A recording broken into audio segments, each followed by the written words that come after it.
respect stands very highly. He spends his summers out touching the dirt of this land. If that's Yeah. make a description of your work. We're going to move up to the past. Stans works at the Lubbock Lake Landmark. Stans is a graduate faculty in Heritage and Museum Sciences. And the place where he's getting his hands dirty is as field manager of the Lubbock Lake Landmark. He's going to talk to us today about geoheritage perspectives on the occurrence and the abundance of water on the southern High Plains landscape. Thank you, John. So as field manager for the Lubbock Lake Landmark Regional Research Program, we do archaeological and paleontological work. We focus on the entire 2.6 million quaternary period, and we have research sites all across the Llano Estacado or southern High Plains. So we've worked in New Mexico at the San Juan site, which I'll be talking about. We've worked down here in Mustang Draw at the Whiskey Flats site. We have a big project. We work along the eastern escarpment at the Post Research Area near Post, Texas. And of course, our home is the Lubbock Lake Landmark site, where all the research began. And so my boss, who started this research program, Dr. Eileen Johnson in 1972, has been doing this work continuously. So we're in our 50th year of continuous field work every summer. And we work from about May through August every year, going out into the field and doing this research, so it's really extensive. And I'm also a graduate faculty in the Heritage and Museum Sciences program. And so today what I'm trying to introduce is a geoheritage perspective into looking at water in relationship to landscape. So I'm just going to read this really bit right here, and I promise this is the only part I'm going to read of the entire talk. Geoheritage is an emerging field in which scholars document research and help to preserve Earth's history. Recently, the definition of geoheritage is expanding to take a closer look at how a culture impacts the relationship between people and the landscape. In my work, I'm using archaeology to help further expand the definition of geoheritage by looking at past people's relationship with the landscape. By looking at the past, it helps to inform the present, defining and delineating the geoheritage of today. So today I'm looking at past people's relationship with water and how water shaped past people in the archaeological record. So kind of an example of some geoheritage type research I've done in the past. I'm a big lithic technology stone tool person, looking at how people use stone tools in the past, the entire 12,000 years of past history. And one of these, the very basal part of the Ogallala Formation, have these really large gravel sores.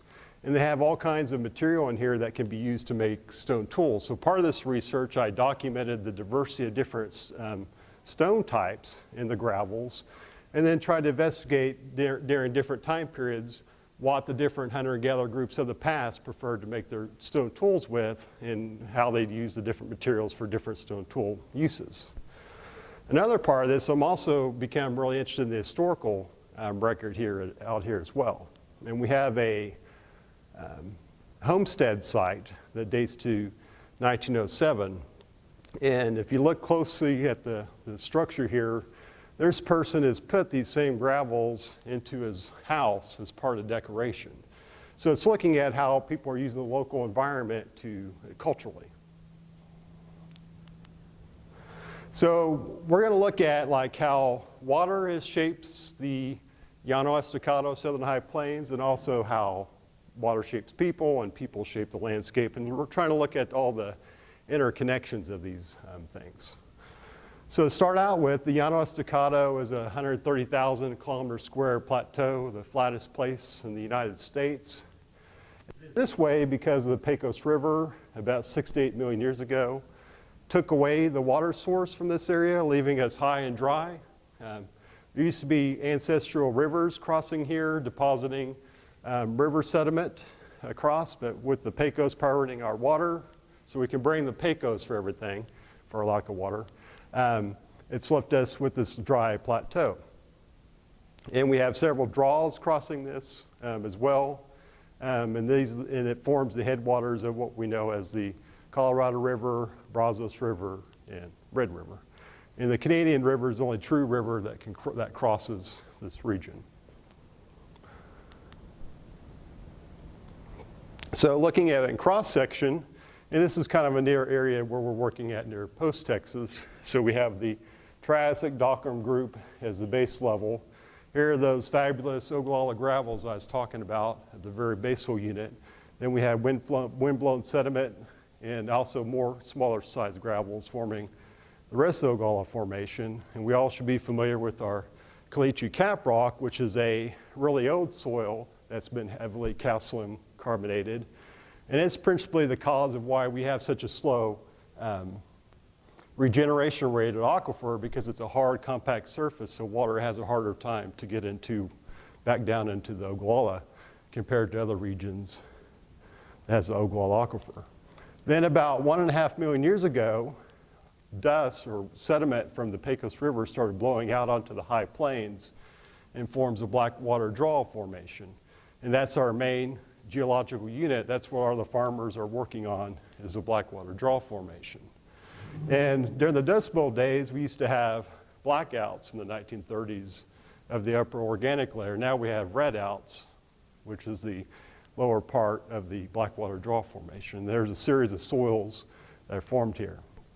For archaeology, most of the record is within this Blackwater Draw Formation, more recent entrance. So our draws are principally in the Blackwater Draw Formation, but also cut down into the cap rock. Then we have 25,000 playas formed here.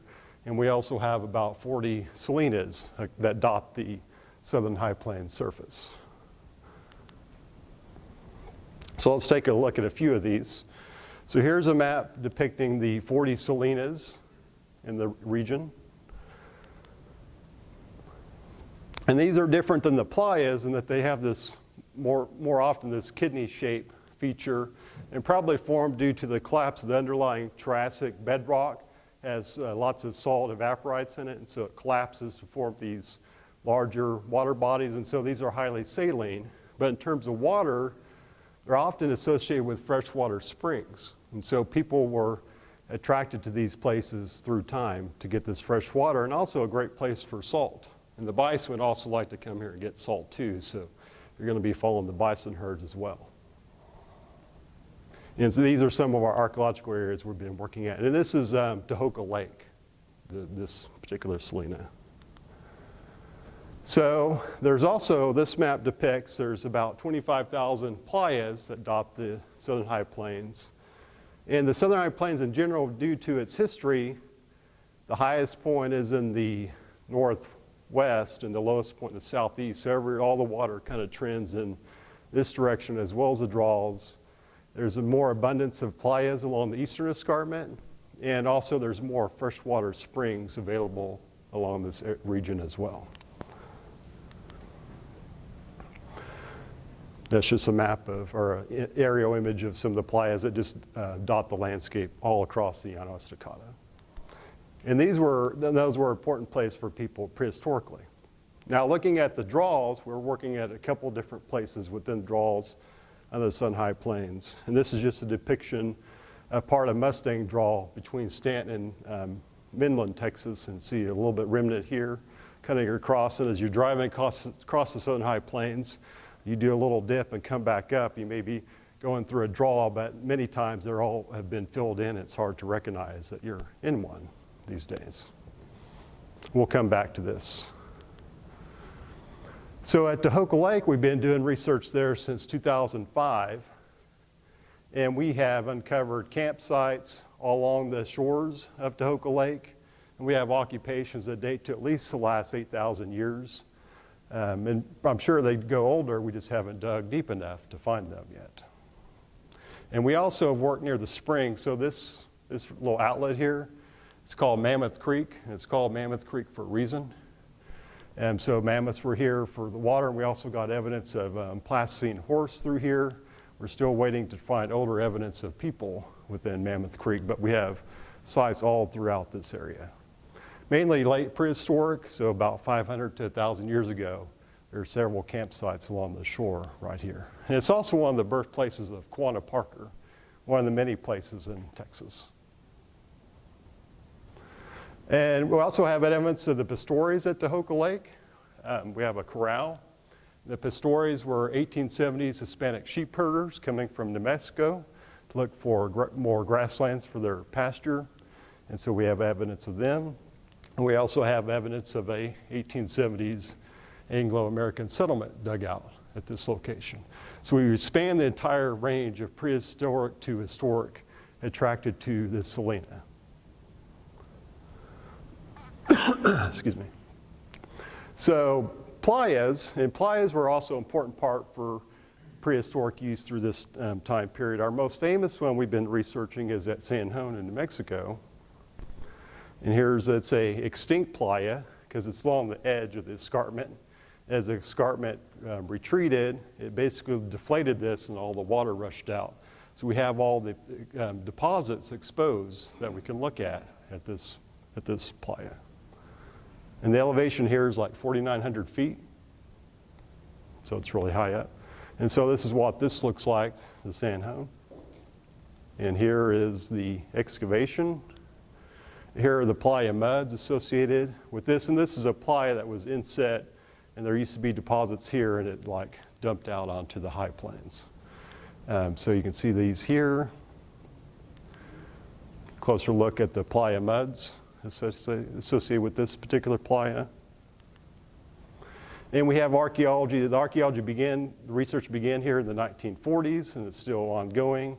We got lots of older peoples associated with these older playa deposits. Our deposits dates from 11,000 up to 1,000. We have alternating layers of muds and sands coming in as it was more moist in the past and more dry, filling in through time.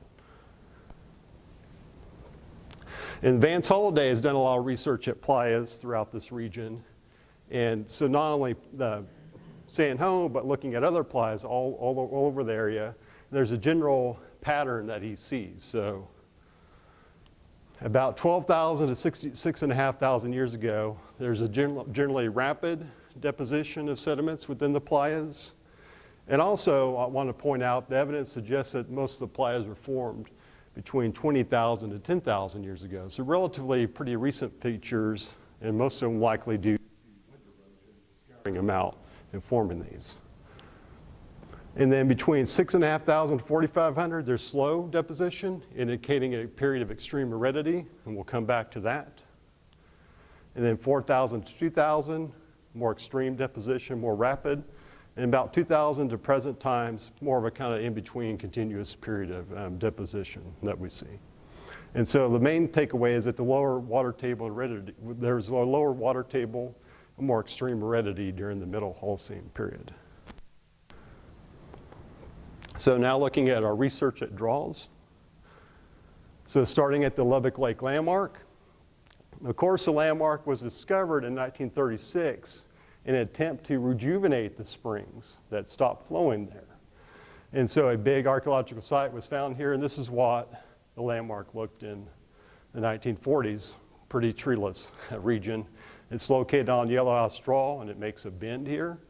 And this is the dredging and the dredging piles, and a couple boys found a Folsom point on the dredge pile and took it to Curry Holden, which you probably recognize Holden Hall, and immediately understood the significance of this site, and research has been ongoing at this site ever since.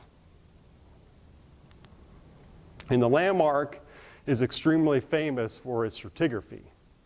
Because there was always water here, and also water in historic times, and actually this is one of the most moist places on the whole high plains, is that people continuously came here over and over again for the entire 12,000 years. And it's been filling up over that entire time period. So we have the entire archaeological record preserved at the landmark. And because of trying to find more water, it exposed all this. And so in general, our research shows that 12,000 to 11,000 years ago, this area here, this is alluvial sediment deposited by flowing water. So flowing waters in the draws up until 11,000 years ago. Then 11,000 to 10,000 years ago, we changed from flowing water to ponds, marsh. So it's a lot wetter than today, but relatively speaking, more dry compared to 11,000 years ago. This is also about the time that most of our megafauna go extinct as well. So we get marshes. Then, corresponding with what we have with the playas, between about 6,500 to 4,500 years ago, we switched from this record of flowing water, pond waters, to Aeolian sediment, wind-blown sediment coming in and being deposited in the draw. So it's a big shift. And as we all know, wind blowing, it's blowing sand in here, so it's a lot more arid during this time period. And also based on the botanical and faunal record, we switched from more short grasslands here to more of like a New Mexico, Arizona vegetation in this area. And also studies of the bison mandibles. The teeth are a lot more worn during this time period, indicating more sand getting into their diet. And then after, we also have a brief little soil here, about 5,000, that probably indicates maybe a return to a more moist condition in the middle of this big drought, and then we go back to a drought again. And then about after 4,500 years ago, then we're kind of getting into our modern climate conditions of drought, more moist periods, and kind of what we see today. And we also get more soil forming, stable surfaces with the Lubbock Lake soil and the Singer soil up here. So now going down to Mustang Draw between Midland and Stanton, Texas. We've been doing research down here at the Whiskey Flats site since 2008. And this site is notable because a Colonel Randolph Marcy documented this site. He called it Mustang Springs and also called it Mustang Pond. And based on that name was based on all these trails he saw leading in and out of the water area that Mustangs were using. And this became a notable place that the Army continued to use to come back over and over again to get water, and settlers coming across this region always stop in this location. And also in the 1870s, the buffalo hunter would also use this place. So this became a very notable place because of this early explorer. And he was mapping this out in the 1850s is when he documented it. So we're down here, our research up here. David Meltzer at SMU in the late 1980s was looking for First Peoples Paleo-Indian campsites at that time. And he came across these circular depressions, and he recognized these as wells that people were digging into the draw. And he was questioning, what else could do, like before he determined this as cultural, what else could make a circular depression like this in the sediment? And so he tried to rule everything out, but these are pretty much straight vertical depressions in here. And he also noticed these little features here. You see this little hole in the center? He interpreted this as boreholes, so you dig these pits down. If water is no longer coming up anymore, you can dig a smaller little hole down and then bring the water up to get into the well. So he found a few of them in the late 80s, and then he came back to the site and did more excavation, and he found 60 of these features.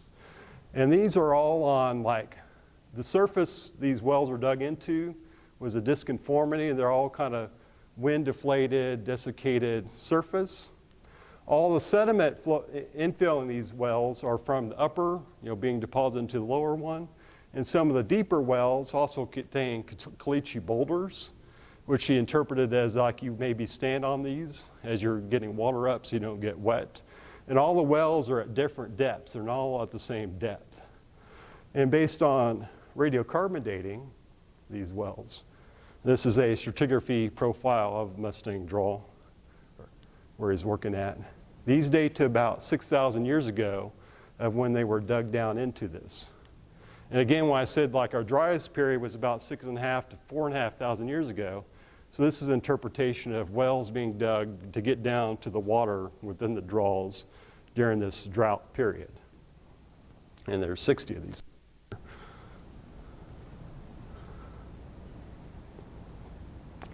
Initially enough, we kind of encountered this a little bit ourselves. Our research here, we're also working down into the draw. And in 2013, we did a series of trenches to look at the stratigraphy.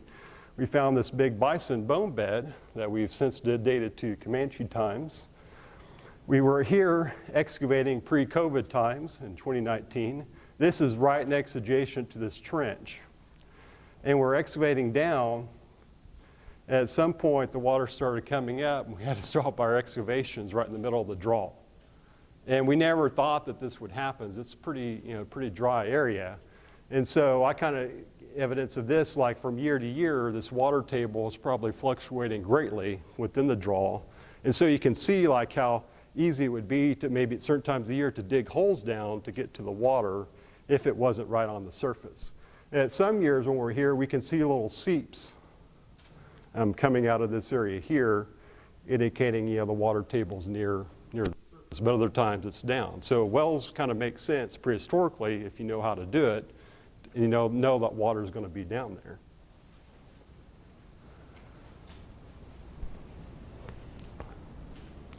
We also have evidence of wells at the famous Clovis site, Blackwater Draw, locality number 1. Here's a depiction of these. These were documented in the 1950s. They have about 19 of these wells that date to the Middle Holocene period.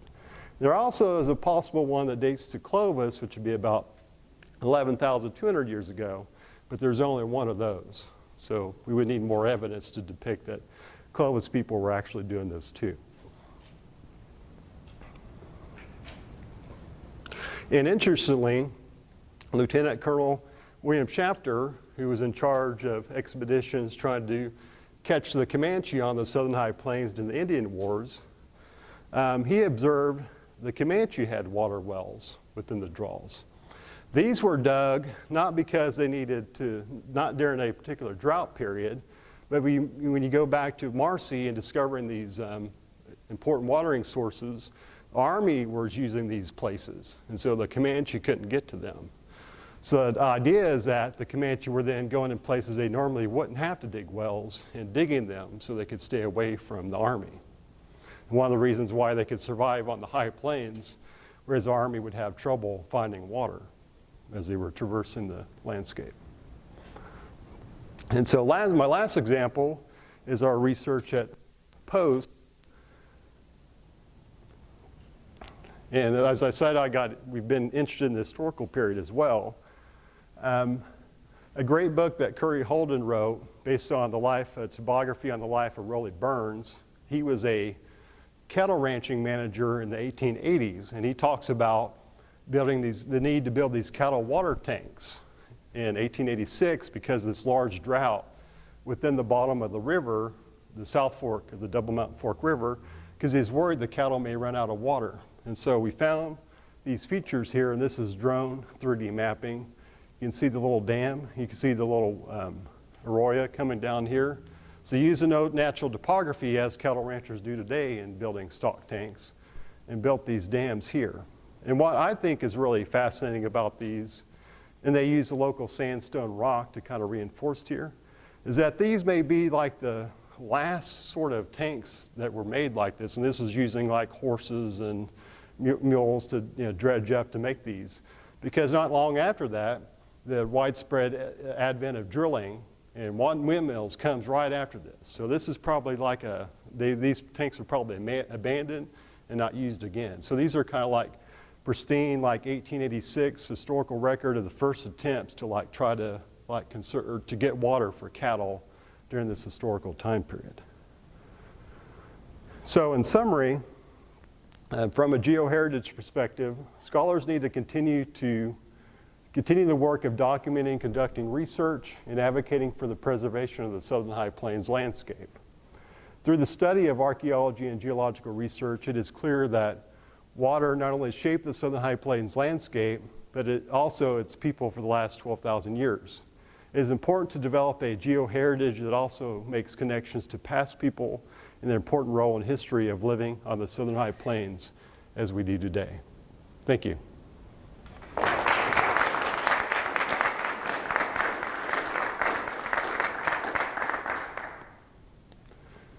Any questions?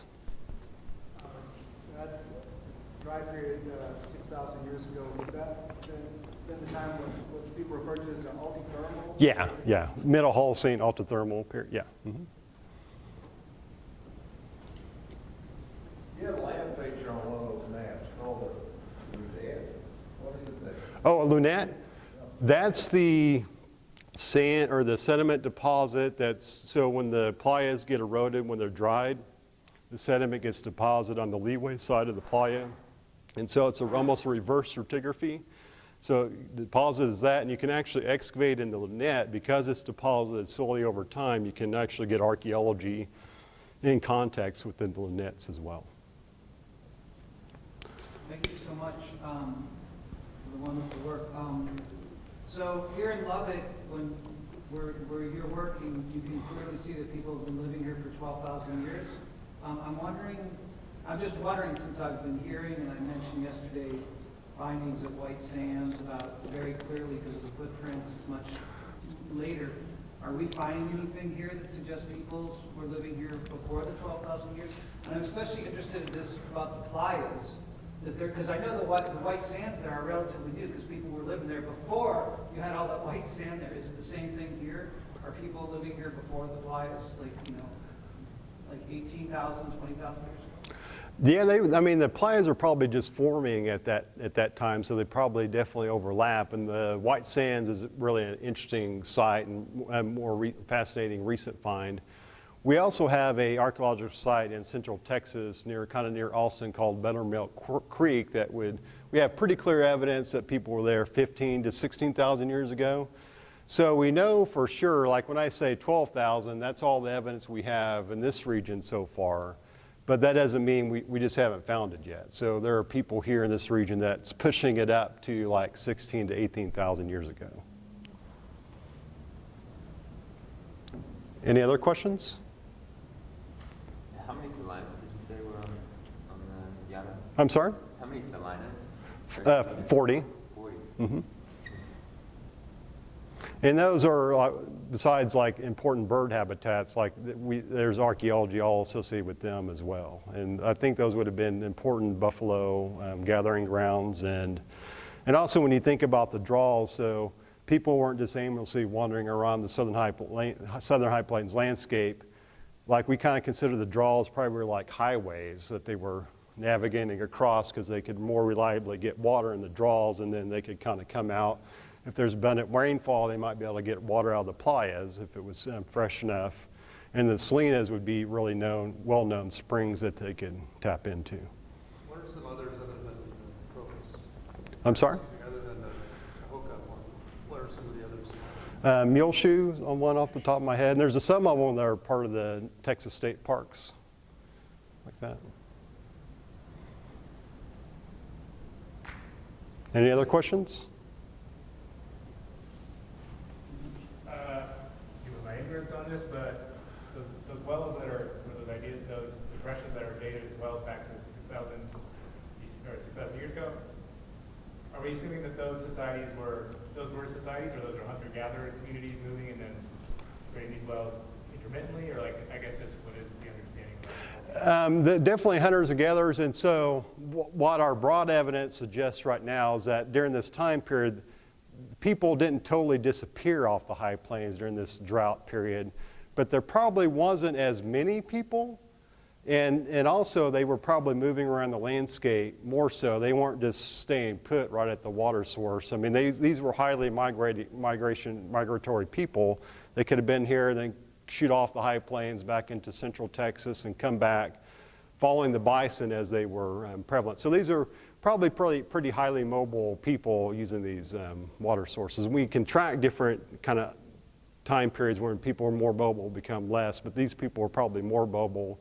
And they were also using the bison more efficiently, like butchering them more completely than other time periods, probably using all the resources they can, and probably in general less population density during that time period. And are you finding a high population of stone tools around those areas as well? So is there deposits of other stone tools and other deposits of that nature? Yeah, somewhat.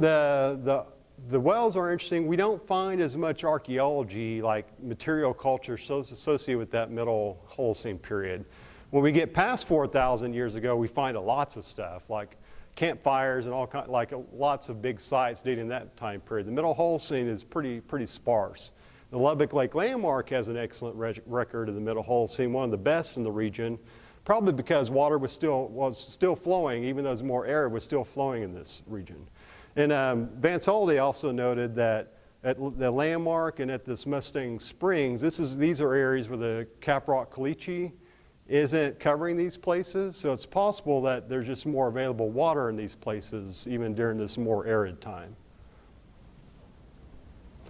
So last 15,000 years, it's present, where does it sit climate-wise, and wet time or more dry time in the Holocene? Equivalent close to middle Holocene warm period right now? What we're in today?